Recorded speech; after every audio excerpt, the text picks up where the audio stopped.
ভুই4 online portal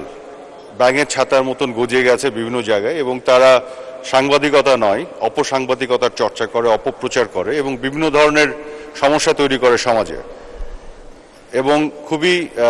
মজার বিষয় হলো, যারা পেশাদারিত্বের সাথে সাংবাদিকতা করেন এই সাংবাদিকরাই এই ধরনের পোর্টাল এবং পত্রিকাগুলো, অনলাইন ভিত্তিক পত্রিকাগুলো বন্ধ করার জন্য দাবি জানিয়েছে। কারণ আমাদের সাংবাদিক বন্ধুরা বলেন যে এই ধরনের অপসাংবাদিকতার চর্চা যারা করেন তারা আসলে পেশাদার সাংবাদিকদের জন্য ক্ষতির কারণ হয়ে দাঁড়ান। এবং তাদের দাবির প্রেক্ষিতেই আমি কিছুদিন আগে বলেছি যে এই দাবিটি শুধু আমাদের সংসদ সদস্যদের নয় বা সমাজে অন্যান্য স্তরের বিভিন্ন প্রতিনিধি যারা আছেন বা রাজনীতিবিদদের নয়, খোদ সাংবাদিক সমাজ থেকে এই দাবি এসছে যতগুলো অনিবন্ধিত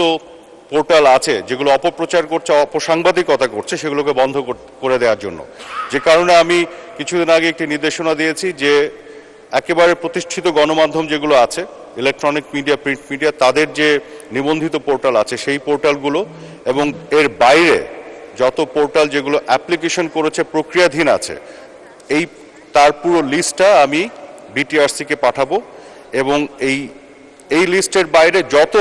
অনিবন্ধিত এবং এমনকি একটা অ্যাপ্লিকেশনও করে নেই যারা, তাদের সবগুলো পোর্টাল বন্ধ করে দেওয়ার জন্য আমি তাদেরকে অনুরোধ জানাবো।